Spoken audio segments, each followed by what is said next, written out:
ሁለተኛው ጉዳያችን ዛሬ አሁን አልቆ ይሁን አላውቅም፣ ግን እየተካሄደ ነበረ ፕሮግራም ስንጀምር ዲጂታል የተቃውሞ ሰልፍ እየተደረገ ነው።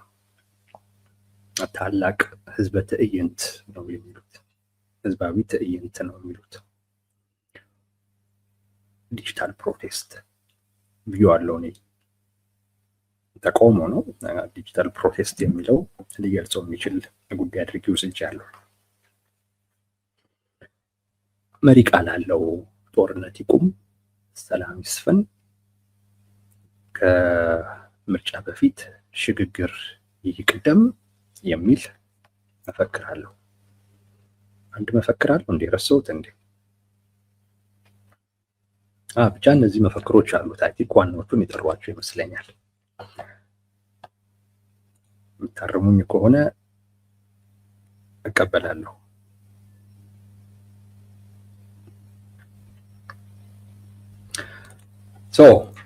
ብቻ እነዚህ መፈክሮች አሉት። ጦርነት ይቁም፣ ሰላም ይምጣ፣ ከምርጫ በፊት ደግሞ ሽግግር ይቅደም የሚል መፈክር አለው። ዛሬ ደግሞ እንዳዩት ሌሎች ተጨማሪ መፈክሮችም አሉት። ህዝባዊ እምቢተኝነት ይቀጣጠል፣ የታሰሩ የፖለቲካ እስረኞች ይፈቱ የሚሉ፣ እንደዚሁም ደግሞ መከላከያም ለአገዛዙ አይደለም መሆን ያለበት ከህዝብ ነው መወገን ያለበት የሚልም እንደዚህ አይነት መፈክሮችም አሉት።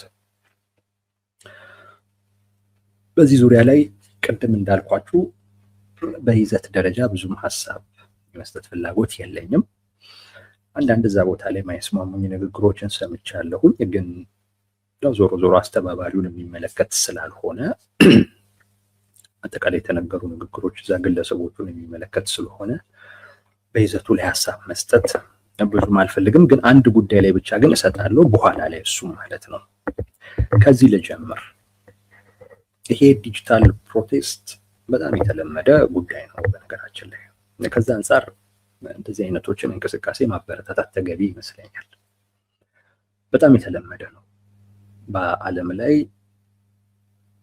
አዳዲስ የመጡ ቴክኖሎጂዎችን ተጠቅሞ ተጽዕኖ መፍጠር በሚቻልበት አይነት መልኩ እንቅስቃሴ ማድረግ አይ ቲንክ ተገቢም ነው ብዬ አስባለሁ።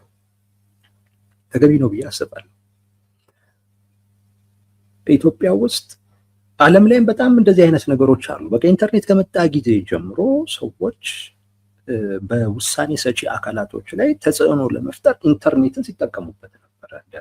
ለምሳሌ የሃሽታግ ሰመቻ፣ ሃሽታግ እንዲህ እሱ እኮ አንድ ጉዳይ እኮ ነው። ኢንተርኔትን ለዚህ አይነት ዓላማ የመጠቀም ጉዳይ፣ ፕሮፋይል የመቀየር እንዲህ አይነት ነገሮች እኮ ዲጂታል ፕሮቴስት ነው የሚባሉት። ልክ ዛሬ ደግሞ እንደተደረገው አይነት ደግሞ ሰልፍ ማድረግ።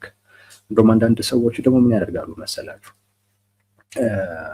ለምሳሌ ጉግል ማፕ ላይ ይሄዱና ሰልፉን የምናደርገው አሁን የቤተመንግስቱ ፊት ለፊት ነው ይሉና በቃ ጉግል ማፕ ላይ ሄደው ቤተመንግስቱ ፊት ለፊት ያለ አካባቢ ላይ ወይም ቤተመንግስቱ አካባቢ ላይ ፒን ያደርጋሉ።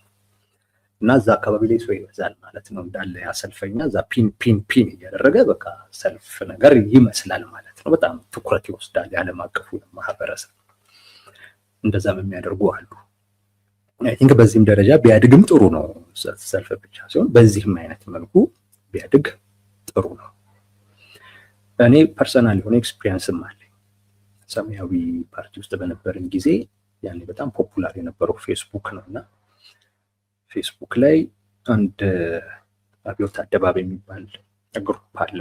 እሱን ፈጥረን አብዮት አደባባይ ላይ እዛ ግሩፕ ውስጥ ሰዎች ገብተው የሚፈልጉትን መልእክት፣ በወቅቱ የተቀረጹ መልእክቶች አሉ፣ እነሱ ያስተጋባል። ያኔ ልሙጡን አረንጓዴ ቢጫ ቀይ መያዝ አይቻልም። እዛ ይዘህ ትገባለህ ማለት ነው፣ ወይ ለብሰህ ፎቶ ትነሳለህ። እንዲህ አይነት ነገር እየተደረገ እንደዚህ አይነት ኤክስፒሪየንስ አለኝ። ግሩፕ ፈጥረን የፌስቡክ ማለት ነው። ለዚህ አይነት ዓላማ መጠቀም እስቲል አሁን ድረስ አለ። ወደ 1000 ምናምን ተከታዮች አሉት። አይቼው አላውቅም፣ ግን ሰዎች አንዳንድ ጊዜ ጽሁፍ ሲጽፉበት ምናምን ነገር ይመጣልኛል እና የተለመደ ነው ዓለም ላይ። አይ ቲንክ ኢትዮጵያም ውስጥ በጣም መለመድ አለበት። አብዛኛው ሰው አሁን እየኖረ ያለው እዛ ዲጂታል ዓለም ውስጥ ነው። ወደድንም ጠላንም የምናገኘው እዛ።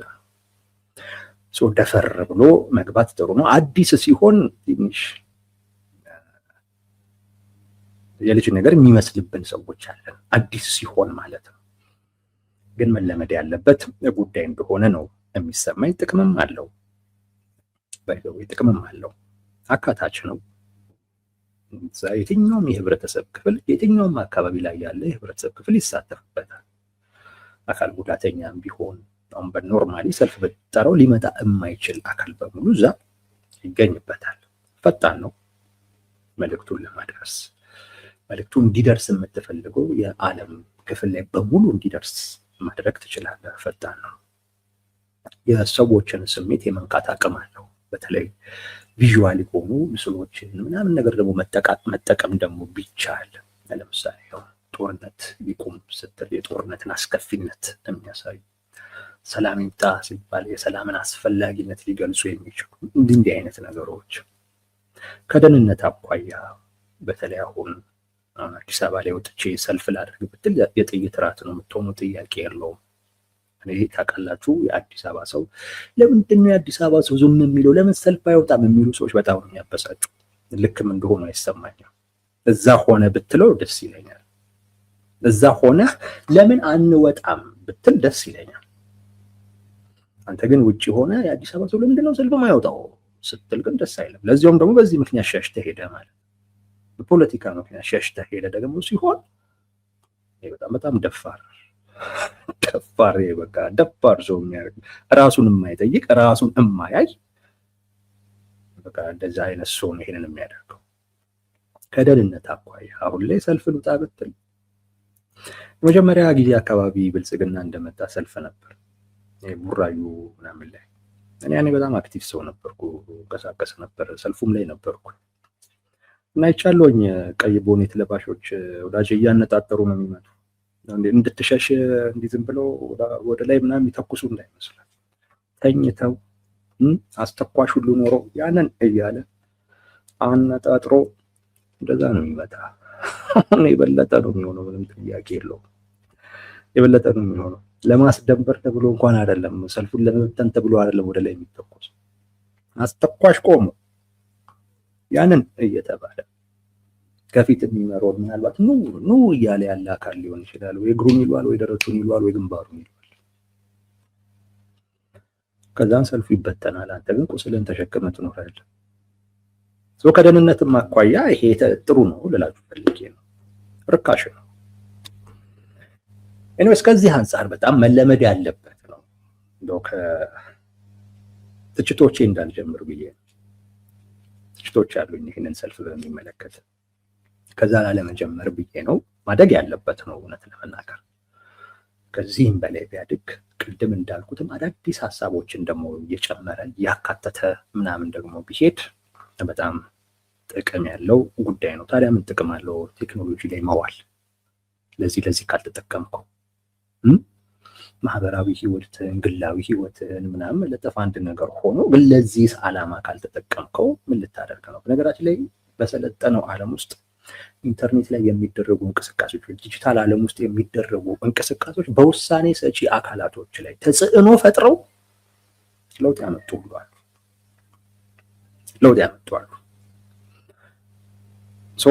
መበረታታት ያለበት ነው ከዚህ አኳያ ማለት ነው። ከዚህ አኳያ እንደገና ትርጉምም አለው ማለት የ21ኛው ክፍለ ዘመን ትውልድ መሆንህ ማሳያውም ራሱ እጅ ላይ ያሉ መሳሪያዎችን መጠቀምህ ነው። በቃ ዓለም ይሄን ሰጥቷል። አሁን ላይ እነዚህን ነገሮች በሙሉ ለፍላጎት ለጥቅምህ፣ ለህዝብ ፍላጎት ለህዝብ ጥቅም ትርጉም እንዲኖራቸው በሚያስችል አይነት መልኩ መጠቀም ራሱ የዘመኑ ሰው መሆንም ጭምር ነውና ትርጉም አለው። ከዚህ አኳያ እኔ እንደዚህ አይነት ነገር አበረታታለሁ። አሁን እየተደረገ ያለው እንቅስቃሴ ላይ ግን የተወሰኑ ትችቶች አሉ። ወደዛ ግን ከመሄዴ በፊት ግን አንድ ጥንቃቄ መደረግ ያለበትንም መንገድ ደግሞ ፈልጋለሁ። የዘመኑ ሰው ነን፣ ስለዚህ ቴክኖሎጂን ብቻ እንጠቀምም ደግሞ ሲባል አንድ በጣም እየተለመደ ያለ ነገር አለ ዓለም ላይ። ስለ አክቲቪዝም ይሉታል። ስለ አክቲቪዝም ማለት በአማርኛ ትርጉሙ ደስ አይልም። ትርጉሙ ከስንፍና ጋር የተያያዘ ነው። ሁለት ቃላቶችን ያዛመደ ነው፣ ስላክ የሚለውና አክቲቪዝም የሚለው። እነዚህ ሁለቱን ያዋሃደ አንድ ቃል ነው። ስለ አክቲቪዝም ይሉታል። በዲጂታል ዓለም ውስጥ ሰዎች በሚያደርጓቸው እንቅስቃሴዎች እርካታን ይፈጥራሉ። ለምሳሌ ላይክ ማድረግን በቃ ትግሉ ላይ አስተዋጽኦ እንዳደረጉ አድርገው ያስቡታል። ሼር ማድረግን ትርጉም አለው። ኦፍኮርስ ግን በቃ አስተዋጽኦ እንዳደረጉ ይቆጥሩና ከዚህ አያልፉ። በቃ እዚህ ላይ ብቻ የተገደበ ይሆናል፣ ዲጂታል ዓለሙ ላይ ብቻ እና ከዲጂታል ዓለሙ ስትወጣ ምንም ነገር የለም። በቃ ዲጂታል ዓለሙ ላይ መፈክሩን ታሰማለህ፣ አብረህ ላይክ ታደርጋለህ፣ ሼር ታደርጋለህ ምናምን ነገር ያለበት ቦታ ላይ ሆነ ማለት ነው። ወይ ማንነትን ገልጠህ አሊያም ማስክን ተጠቅመህ ያን ታደርጋለህ። ከዛ ማለፍ ደግሞ አይችሉም። ከዛ በኋላ ያንን ነው ስለ አክቲቪዝም የሚሉት። በቃ ስንፍና ማለት ነው። ስለ አክቲቪዝም ይሉታል። በቃ እዛ ጋር አስተዋጽኦ አደረግኩኝ ብለህ መቆም እንደማለት ነው። እና ነገሩ ሁሉ ለታይታ ብቻ የሚደረግ ይሆናል። እንደ ኮሪደር ልማት ማለት ነው። ለታይታ ብቻ በቃ ይህን እኮ አድርገናል፣ ዝም ብለን እኮ አልተቀመጥንም፣ ይኸው እየሞከርን እኮ ነው፣ እንዲያደረግን ነው በሚል ምን እያደረጋችሁ ነው ለሚለው ጥያቄ ምላሽ ብቻችን እችን እየሰጠህ ኃላፊነት ላለመውሰድ ሁሉ ልትጠቀምበት ትችላለህ። ኃላፊነት ላለመውሰድ ይህን ይፈጥራል የዲጂታል ዓለም። በጣም እየፈጠረ ያለው አንዱ ትልቁ ችግር ይሄ ነው። ሰዎች ዲጂታል ዓለም ውስጥ ያላቸው ኢነርጂ ነባራዊው ዓለም ውስጥ ያላቸው የለም። እዛ በቃ ይጠፋል። ነገሮችን ኢንተርኔት ላይ ዲጂታሉ ዓለም ላይ የፖለቲካ ፍላጎትን፣ ጥያቄዎችን፣ ጥቅሞችን ለማስጠበቅ መጠቀሙ እንዳለ ሆነው ግን ደግሞ እዛው ጋር ብቻ ደግሞ ሲቀር ምን ይሆናል? እንዳልኳችሁ ስለ አክቲቪዝም የሚባለው ነገር ይፈጥራል። ሰነፍ ነው የሚሆነው ሁሉ። እዛች ጋር ብቻ ላይክ ያደርጋል፣ ኮሜንት ይሰጣል፣ ሼር ይሰጣል። ከዛ በኋላ የለም። መሬት ላይ ሲኬድ ባዶ ነው።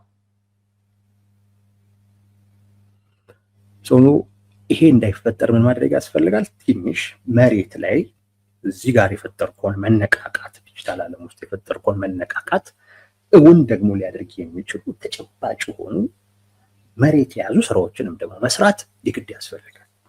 እሱ በሌለበት አይነት ሁኔታ ጩኸት ነው የሚሆነው።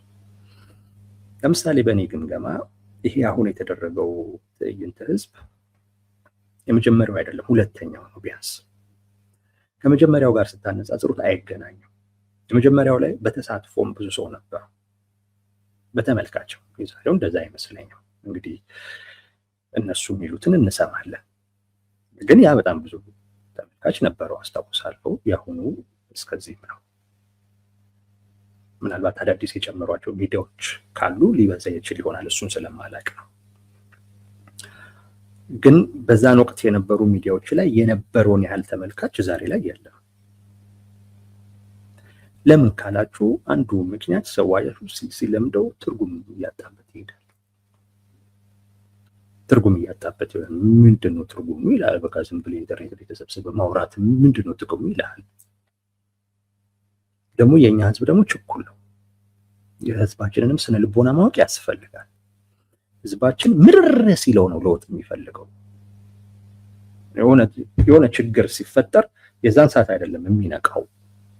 ይሄ ነገር አድጎ እዚህ ደረጃ ላይ ይደርሳል እንጂ በስኳራው ጊዜ ምን ነው በቀጣሽኝ የሚለውን እንደ ተረት ይለዋል እንጂ አይኖረውም። የኛ ህዝብ እሱን አይኖረውም፣ ግን እንደ ተረት ግን ይለዋል። እውቀቱን ያውቀዋል፣ ግን አይኖረውም።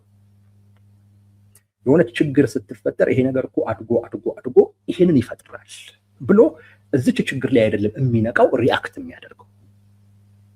ይህን ችግር ችላ ብሎ ያልፈዋል፣ ሌላ ይመጣል፣ ያልፈዋል፣ ሌላ ይመጣል፣ ያልፈዋል፣ ሌላ ይመጣል፣ ያልፈዋል። ተደራርቦ በጣም ሲጫነውና ሲከብደው በቃ ትንሽዬም እንኳን ችግር መቋቋም የማይችልበት ደረጃ ላይ ሲደርስ ነው ለውጥ የሚፈልገው። ለለውጥ የሚነሳሰው ያኔ ነው።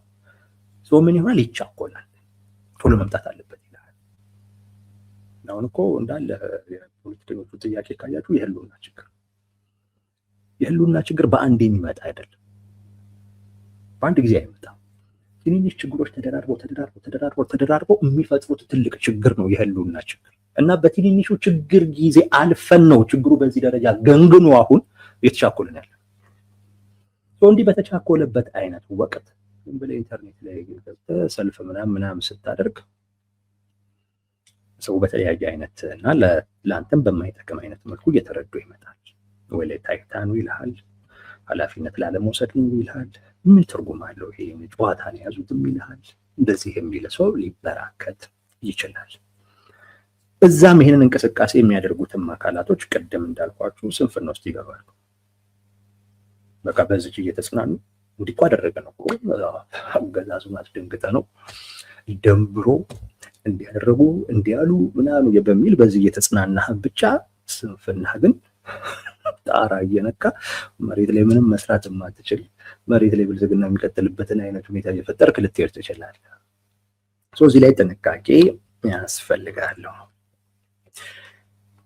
ይሄ አሁን እየተደረገ ያለው ሰልፍ ላይ ግን የተወሰኑ ትችቶች አሉ። አንደኛ በእኔ እምነት ፖለቲከኞች ባይመሩት ጥሩ ነው ባይ ነኝ። እንዲህ አይነት ስራ ዲጂታል ላይ የሚሰሩ ስራዎች ፖለቲከኞች ተጋባዦች እንጂ በዋናነት ስራውን ሊይዙት የሚገቡት አክቲቪስቶች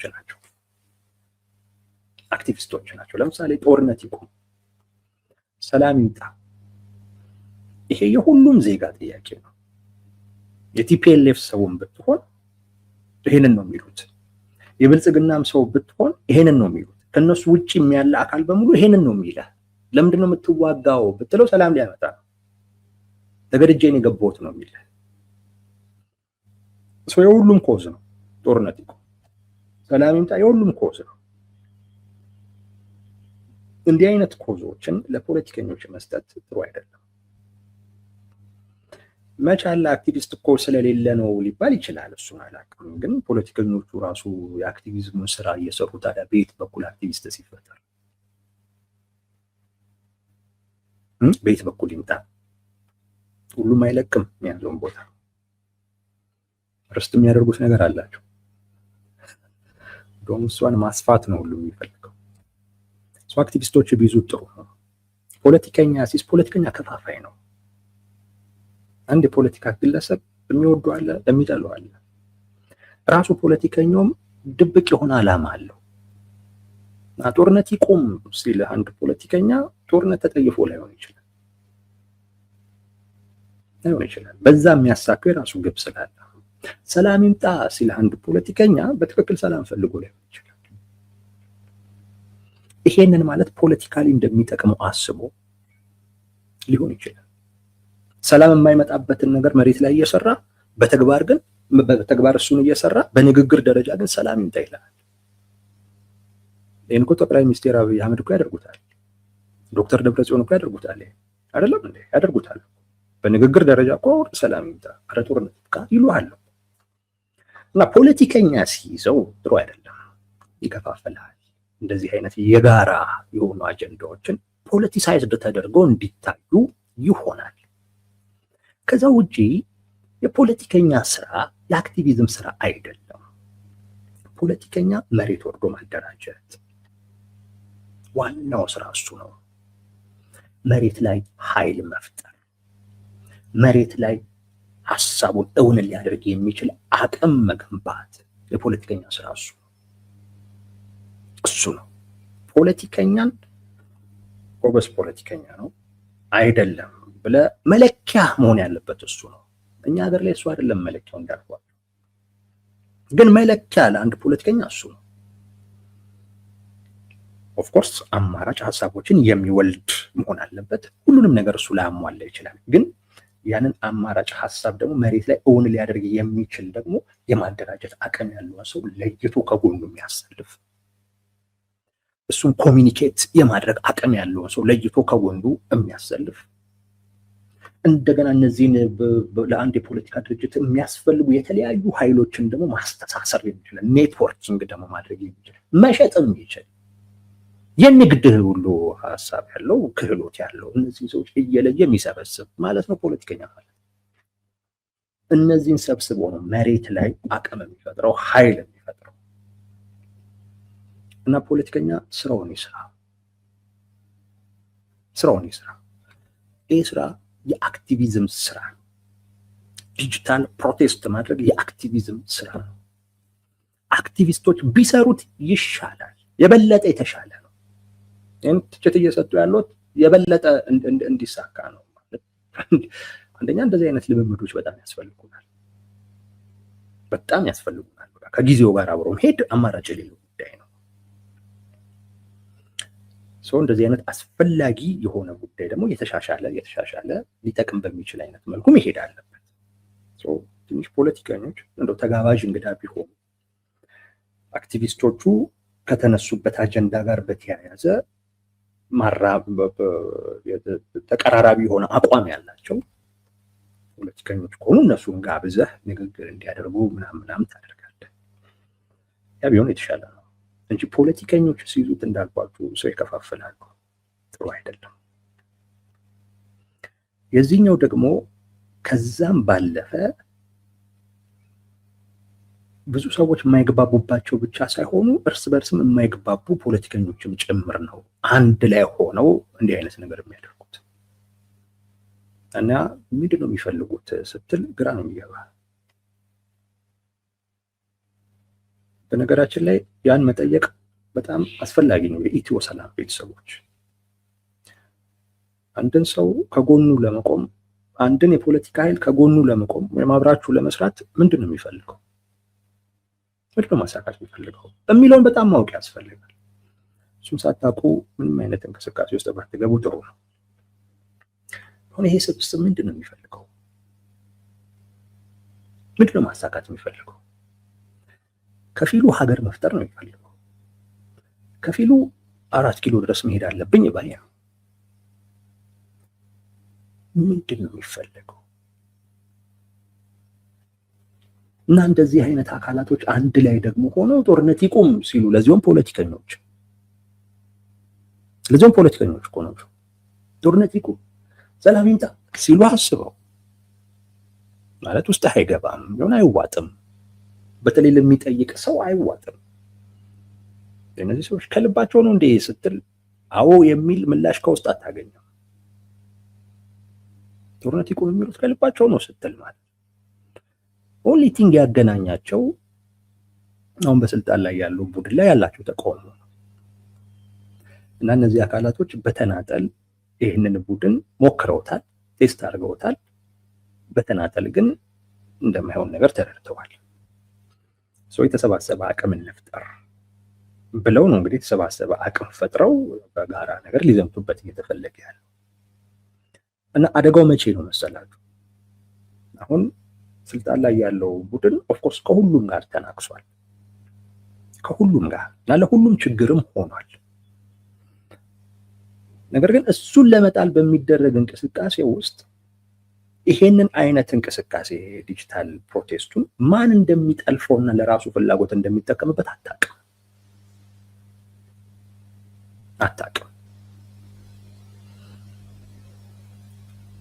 አሁን አንዱ እኮ ብልጽግና የፈጠረው ችግር ምን እንደሆነ ታውቃላችሁ? አንዱ ትልቁ ችግር አሁን ባለ ራዕይ ነኝ ይላል እንጂ ብልጽግና የሁላችሁ መሰረታዊው ችግር ኢትዮጵያ ወዴት እየሄደች ነው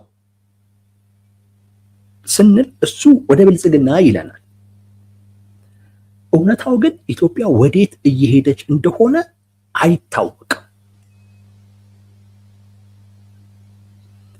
ይሁላችሁ አለማወቅ፣ ለመገመት አለመቻል በጣም ትልቅ ስጋት፣ ትልቅ ፍርሃት ይፈጥራል። እየበለጸገች ነው ይላል፣ የምናየው ነገር መፍረስ ነው። እና ወዴት ነው የምትሄደው ኢትዮጵያ ሲባል አይታወቅም፣ ተገማች አይደለም። ባለፈው ነግሬያችኋለሁ። ምን ሊሆን ይችላል ብላችሁ ጠይቃችሁኝ የኢትዮጵያ ሁኔታ እኔ አላቅም። ተገማች አይደለም። የኢትዮጵያ ፖለቲካ ሁኔታ አሁን ላይ ተገማች አይደለም። እና ለብዙዎች ፍርሃት ነው የሚፈጥረው፣ ለብዙዎች ስጋት ነው የሚፈጥረው። እንዴት አንተ ወደማትገምተው ወደማታውቀው ነገር እየሄድክ ነው ያለው? ብልጽግና ራዕይ ያለኝ ነው፣ ማንም አይታይም እሱ ላይ። እና ብልጽግና ያደረገው ነገር ያ ነው። ተቃውሞ ጎራው አሁን ተመሳሳይ እየሆነ ነው። ወዴት ነው የሚሄደው? እሺ ተቃውሞ ጎራው ኢትዮጵያን ወዴት ሊወስዳት ነው? እሱን አትጠይቀን። ዋናው ይሄንን ሰውዬ እናስወግደው፣ ከዛን የሽግግር መንግስት እንፈጥራለን ይላል። የሚሆን እኮ አይደለም፣ የሚሆን እኮ አይደለም። አንዳንዶች እነሱ ውስጥ እኮ ያሉ አካላቶች የሚፈልጉትን ነገር እኮ ገዢው ቡድን ይፈልገዋል። ምናልባትም የመጨረሻ አማራጭ ሲሆን ሊያደርገውም ይችላል። ትላንት እንደነገርኳቸው አሁንም እዛ ምሽግ ውስጥ ነው ያለው። እንዴ ቲፒኤልኤፍ ሀገር መመስረት እየፈለገ እንዴት ነው ከሱ ጋር ኢትዮጵያ ህልውና አደጋ ውስጥ ገብቷል ብለህ ምን አገባው? ቲፒኤልኤፍ ሀገር መሆን እፈልጋለሁ እኮ አለ። ኦላ ሀገር መሆን እፈልጋለሁ ይልሃል እና ከሱ ጋር ኢትዮጵያ ህልውና አደጋ ውስጥ ገብታለች ይላል። ምን አግብቶት ነው ኦላ ይልን የሚል እንዴ? እና ሀገር መሰረታለሁ ሲልህ ምን እያለ ነው? ሀገር መሰረታለሁ እኮ ማለት የኢትዮጵያን ህልውና አደጋ ውስጥ ከተዋለሁ ማለት አይደለም እንዴ? አይደለም እንዴ? ትግራይን ሀገር አደርጋለሁኝ ሲልህ እኮ አንዱ የኢትዮጵያን ህልውና አደጋ ውስጥ ከተዋለሁ እያለህ እኮ ነው። የኢትዮጵያን ህልውና አደጋ ውስጥ የከተቱ ሰዎች ሁሉ ወይም የኢትዮጵያ ህልውና አደጋ ውስጥ እንዲገባ ሊያደርግ የሚችል የፖለቲካ አቋም የያዙ ሰዎች መጥተው የኢትዮጵያ ህልውና አደጋ ውስጥ ገብቷል እና እንዴት ታምናችኋለን? ወዴት ነው የሚወስዱ? ትግራይ ነው የሚገባ። ብልጽግና ሀገሪቱን ወዴት እንደሚወስዳት አይታወቅም። ተቃዋሚውም ወዴት ሊወስድ እንዳሰበ አታውቅም። እዛ የምታያቸው ሰዎች ይህንን ስጋት ነው የሚፈጥሩ። እስከ ባግራ ነው የሚያጋቡ። ኦላ የቲፒኤልኤፍ ሰው አሁን የፋኖ ግራ አይገባም። በቃ ፋኖ 4 ኪሎ ነው የሚሄደው ነው የሚለው 4 ኪሎ የሚኖረው ኢትዮጵያ ስትኖር። ስለዚህ ኢትዮጵያ ያሉና አደጋ ውስጥ ገብቷል ቢል ፋኖ ምንም ችግር የለውም፣ እሱን ታምነዋል። አንዳንዶችም ኢትዮጵያዊ የሆነ አረዳድ ነው ያላቸው፣ እንደዚህ አይነት ምልከታ ነው ያላቸው። ያንን ሲሉ ውስጥ ይገባል፣ ትረዳቸዋለህ።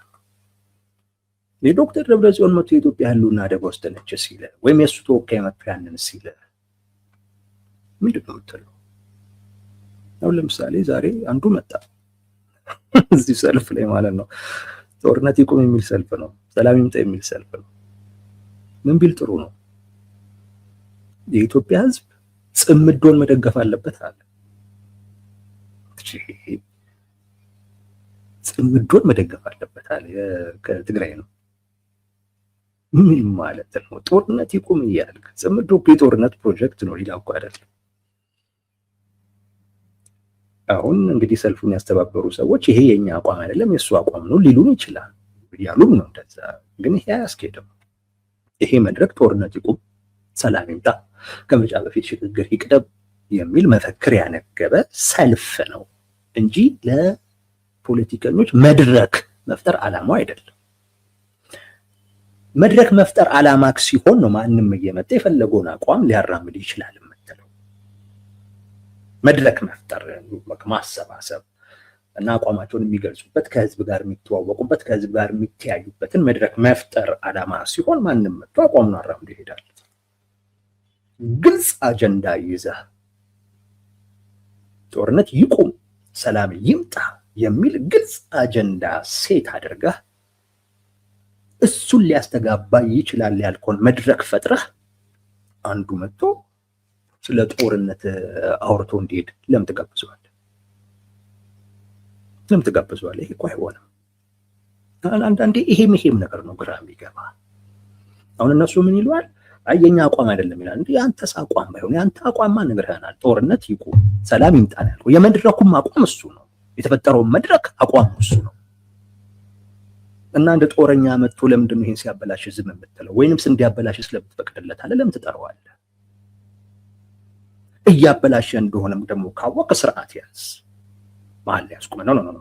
ይሄ ጦርነት ይቁም የሚባልበት መድረክ ላይ መጥተህ ጦርነትማ አትሰብክም፣ ውጣ።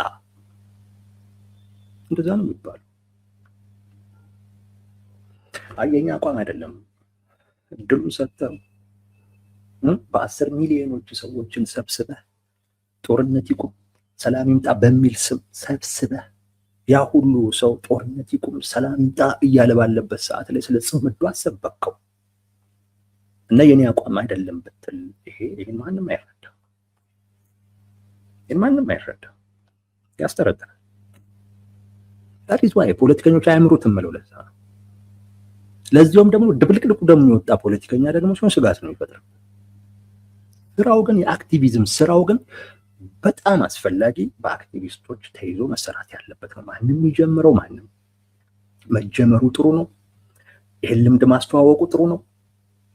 ይሄንን ልምድ ግን ይዘውት ሊቀጥሉት የሚገቡት ፖለቲከኞች መሆን የለባቸው። ፖለቲከኞች በቃ እዚህ ድረስ ካመጡት እነሱ መሬት ላይ ያለውን ይስሩ። አሁን እንግዲህ ከ2 ሳምንት ምናምን በኋላ ሰልፍ እናደርጋለን ብሏል። በቃ እዛ ላይ ይበርቱ። ይሄ ነገር ደግሞ መቀጠል አለበት ያሉ በዚህ ውስጥ ደግሞ የተሳተፉ ያሉ አካላቶች ደግሞ የአክቲቪዝም ስራውን ይቀጥሉበት። እሱ በጣም አስፈላጊ ስለሆነ ለሆነች ጊዜያዊ ፍላጎት የተገናኙ አካላቶች ለዚያውም ፖለቲከኞች ለዚያውም ፍላጎታቸውን በግልጽ የምናውቃቸው እና እርስ በርስም አንድ ላይ ሊሆኑ የማይችሉ አካላቶች መታረቃቸውን መግባባታቸውን መስማማታቸውን ባልነገሩበት አይነት መልኩ በአንድ መድረክ ላይ የተለያየ አቋም እያራመዱ የኔ አቋም አይደለም የራሱ ነው ምናምን እየተባባልክ አንዱ ስለ ጦርነት እያወራ አንተ ጦርነት ይቆም እያልክ እንዴት ነው አንድ መድረክ ላይ በጋራ ልትቀርብ የምትችለው? መድረኩ ሁለታችሁንም ለማስተናገድ የተፈጠረ ከሆነ ብቻ ነው። እሱ ደግሞ ለሁሉም የሚሆን መድረክ መፍጠር ነው እንጂ ሰልፍ አይሆንም። ሰልፍ እኮ መፈክር እኮ አለ። ለምሳሌ የፖለቲካ እስረኞች መፈታት አለባቸው የሚል አለ። እንደዚህ አይነት መድረክ ላይ የፖለቲካ እስረኞቹ ፖለቲከኞች አይደሉም ወንጀለኞች ናቸው መታሰራቸው ልክ ነው የሚል አካል አትጋብዝም።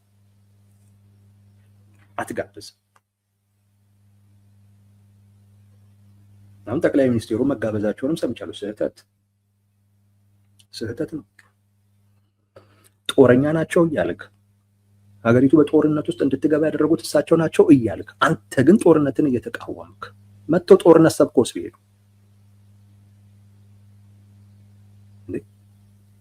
መጥተውስ እዛ ጦርነት በጣም አስፈላጊ እንደሆነ ጀስቲፋይ ምናምን አድርገው ቢሄዱ ስለመድረክ ይንሰጣቸዋል።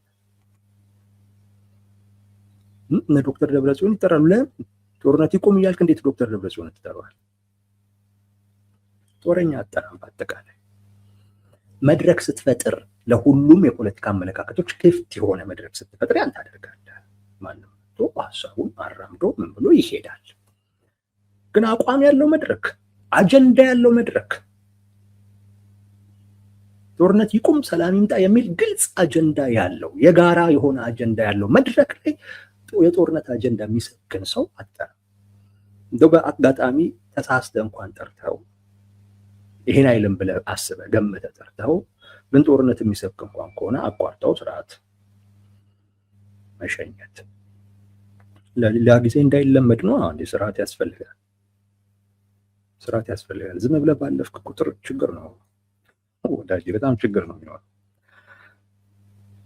እነዚህ ነገሮች በጣም መስተካከል አለባቸው። ፖለቲከኞች ባይመሩት አንድ፣ ሁለት ደግሞ በቃ እንደው ከተባለም የመድረኩን አጀንዳ የሚመጥኑ ሰዎችን እነሱን ብቻ ይዞ መምጣት የተሻለ ነው። ስራው በጣም አስፈላጊ ነው። ስራው በጣም የሚጠቅም ነው። ትርጉም ያለው ስራ ነው። በዚህም መጠን መጀመሩ ልምምዱም በጣም ጥሩ ነው። ከዛ አንጻር መታየት አለበት። ኢትዮጵያ ውስጥ ትግል ያስፈልጋል። ሰዎች አቅማቸው በሚችሉ አይነት መልኩ መታገል አለባቸው። ትግሉ ደግሞ ጊዜውን የዋጀ ዓለም እጃችን ላይ የሰጠችንን ቴክኖሎጂዎች አማራጮች በሙሉ የሚጠቀም ደግሞ ቢሆን ደግሞ በጣም የተሻለ ነው። ይሄ ከዛ አንጻር ትርጉም ያለው ነው ይሄ ስራ። ነገር ግን የዛሬውን እና የባለፈውን ስታዩት አይ ቲንክ አንዳንድ ነገሮች መሻሻል አለባቸው ብላችሁ ታስባላችሁ። የባለፈው ትንሽ እየታየ ነው። እኔ ቅሬቴን ታውቁታላችሁ። ፒኤልኤፍ አቅም መሆን አልፈልግም። በጭራሽ መሆን አልፈልግም። ይሄ መድረክ ዛሬ ቲፒኤልኤፍ የፈጠረው አይነት ጽምዶም ሲሰበክበት የነበረ ነው። የኔን ነገር የሚያረጋግጥ በእንደዚህ አይነት ምክንያት ይሄ ልምምድ እንዳይበላሽ፣ ጥሩ ልምምድ፣ የሚጠቅም ልምምድ እንዳይበላሽ ያስፈልጋል። ከዛ አኳያ የተሰጠ ትችት አድርጋችሁ ወሰዱት። በተረፈ ግን መሬት ላይ ያሰብነው ነገር አለ፣ ያሉት ነገር አለ። ዛት ኢዝ ዩር ጆብ። ፖለቲከኛ ማለት እሱን ነው የሚሰራው፣ መሬት ላይ ነው የሚሰራው። ይሄም ኢንተርኔት ላይ የተደረገው ነገር ትርጉም የሚኖረው መሬት ላይ የተሰራው ነገር ሲታይ ነው፣ ሲገለጥ ነው። እዛ ላይ በርቱ ይሻላል ለማለት ነው። ይህን ያልካልን ይበቃል ወዳጆች።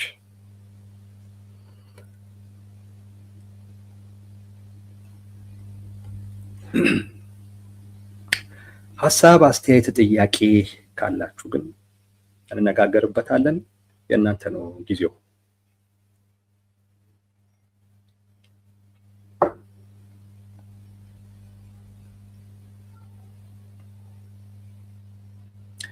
በረከት ንጉሴ ፋኖ ከህወሓት ጋር ያለውን ግንኙነት ሙሉ በሙሉ ቢያቋርጥ ለሁለት የሚደበድቡት አይመስልህም ወይ? እንደዛማ ከሆነ እስር ቤት ሆነ ማለት ነው። ፋኖ እስር ቤት ነው የገባው ማለት ነው። አየህ፣ እንደዛ ሊታሰብ ይችላል። በረከት ጥሩ ጌታ ነው ያቀረብከው። እውነት ለመናገር ምናልባት የጋራ ጠላት አድርገው ሁለቱም ስለሚያስቡኝ ከሁለቱም ውጪ ራሴን ባደርግ ሁለቱም እኔ ላይ ሊያበሩ ይችላሉ የሚል የፖለቲካ ስሌት አስልቶስ ቢሆን ነው እያልከኝ ያለው። በጣም አሪፍ እይታ ነው። በጣም ጥሩ እይታ ነው። ከዚህ በኋላ አስበዋለሁኝ በደንብ ይሄንን። እንዳልከው ግን እንደዛ ከሆነ ደግሞ ፋኖ የገባው እስር ቤት ውስጥ ነው ማለት ነው። እስር ቤት ውስጥ ነው። ምናልባት አንዳንድ ጊዜ ከዛ እስር ቤት ውስጥ ለተወሰነ ጊዜ መቆየት ግድ ከሆነ መቆየት ትርጉም ሊኖረው ይችላል። በረከት ንጉሴ ቴንኪው። ከዚህ በኋላ ማስበው እይታ ነው። ጥሩ ነገር ነው የነገርከን። በጣም ነው የምናመሰግነው። አስቡት፣ ሌሎቻችሁ አስቡት። አንዳንድ ጊዜ ሁለቱንም ለመከፋፈል አይ ቲንክ ከአንዱ ጋር መሆን ያዋጣል። አንዳንድ የፖለቲካ ስልት ይወሰዳል።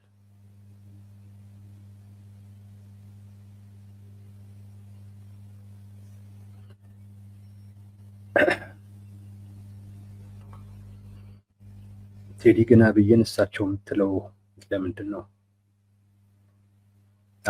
እንደ ትልልቅ ሰው አንቱ ነው የምለው። ዶክተር ደብረጽዮንንም እሳቸው ነው የምለው። ኢትዮጵያ ውስጥ አንቱታ የሚገባው ሰው ኖሮ አይደለም፣ ግን ሳድግም እንደዛ ነው። ትልቅ ሰው አንቱ እያልኩ ነው ያደግኩት። ደግሞ ኢትዮጵያዊ ጨዋነት ነው። እውነት ለመናገር እንደዛ በሉ። ምንም ይሁን ምንም ይሄ ኢትዮጵያዊ ጨዋነት ነው። እኛ ስናድግ እንደዛ ነው ያደግነው። እኔ ታላላቆቼን አንቱ እያልኩ ነው ያደግኩት። ልጅ እያለሁ ሁሉንም አንቱ ነበር የምለው ታላላቆቼን። እያደግኩ ስመጣ ነው ትንሽ እንትን እያልኩ የመጣሁት። ግን በጣም በጣም ጥሩ ስርዓት የሚያስተምር ኢትዮጵያዊ ባህል ነው። ምንም ይሁን ምንም ድሮም አንቱታ በእድሜ ትልቅ ለሆነ ሰው የሚሰጥ እንጂ ስራ ተግባርህ ታይቶ የሚሰጥ አይደለም። ስራ ተግባርህ ሳብጀክቲቭ ነው። ያንተ ስራ ያንተ ተግባር እኔን ጠቅሞኝ ከሆነ ይስማማኛል፣ የተጎዳው ደግሞ አይስማሙ። በዛ አይደለም አንቱታ የሚሰጠው። አንቱታ በእድሜ ትልቅ ለሆኑ ሰዎች ነው። እድሜን ነው መሰረት የሚያደርገው፣ ሌላ አይደለም። ስራንማ እንደ ግምገማችን እንደ አረዳዳችን፣ ግን አንቱታ በእድሜ ነው የሚሰጠው። ጠቅላይ ሚኒስቴሩ እድሜም ከኔ ይበልጣሉ። ከዛ ውጪ ደግሞ የያዙትን ቦታ በኢትዮጵያ ፖለቲካ ውስጥ ቁጥር 1 ቦታ ነው። ቦታውንም አከብረዋለሁ ለዛም ጭምር ነውና አንዳንዶቹንም ትልልቅ የሆኑ ሰዎችን አንቱ ነው ማለት። አንዳንድ ሰዎችን ደግሞ ላልል እችላለሁ። ምናልባት ወይ በግል አውቂያቸው ምናምን ሊሆን ይችላል። ቀለል የሚሉኝ ሰዎች ደግሞ አሉ። አንዳንዴ ልፎርሽ ይችላል። ሁሉም ቦታ ላይ ልክ አይደለሁም። ትንሽ ራቅ ያሉ ማላቃቸው የሆነ አይነት ፖዚሽን ላይ ያሉ ሰዎችን ግን አንቱ ማለት ተገቢ ነው እላለሁ። በነገራችን ላይ አንቱ ስል ሀሳብም ያጠፋብኛል ባልል ነው የምመርጠው፣ ግን ተገቢ ስለሆነ ነው የማደርገው። የብዙ ሰው ጥያቄ ነው ይሄ። ብዙ ሰው ለምን አንቱ ትላለህ ይሉኛል።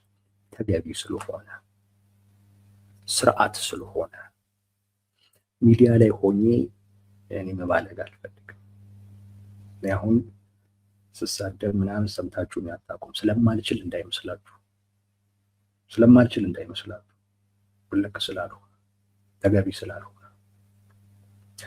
የመጣሁባትን ጉዳይ ብቻ አስተላልፍ የመሄድ ነው። እሷንም በስርዓት በተቻለኝ መጠን፣ ግን ፍጹም ነኝ እያልኩ አይደለም። ራሴም አንዳንድ ጊዜ ስፎርሽ አውቀዋለሁ። ትንሽ ከራሴም ወጣ ስል ምናምን እረዳለሁ፣ ግን ለማስተካከል እሞክራለሁ። ሙከራ ነው፣ የሞከርኩ ነው። ስርዓት ባለው አይነት መንገድ ሀሳቤን ለማስተላለፍ የምሞክር ሰው ነኝ። እንደዛ አደረኩት። ሽማግሌ አይደለም ነው ቦታውንም ጭምር ነው እኮ አልኩ። ቦታውም ትልቅ ቦታ ነው ቦታው እና ለዛም ሲባል ያስፈልጋል። አቱታ እንደዛ ነው። እድሜን ቦታን እንጂ ከስራም አኳያ አይደለም። ስራማ እኛም ብንገመገም ይታወቃል። እንደ ገምጋሚው ነው።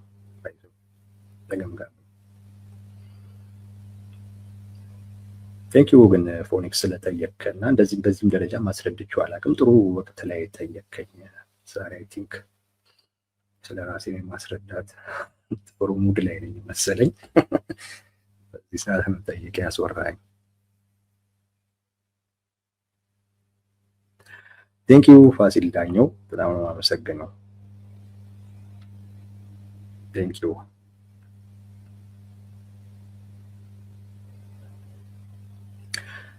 ቴንኪዩ ወልደ ጌታሁንም ፋሲል ሊያወያዩ የሚገባቸው ወርቅ የሆኑ ሀሳቦችን ያቀረብከው ነው ያለው። ለዛ ያልኩትኝ ወልደ ጌታሁን ደግሞ ጥሩ ትራክ ላይ ነህ ይለኛል። ቴንኪዩ ያልኩት ለዛ ነው።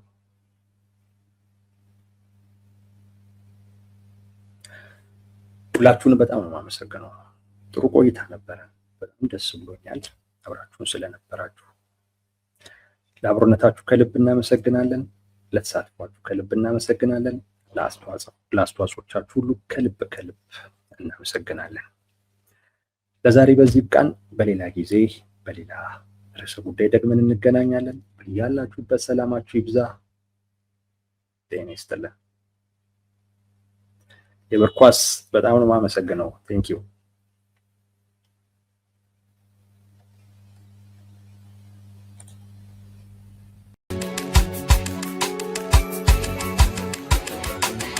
Dios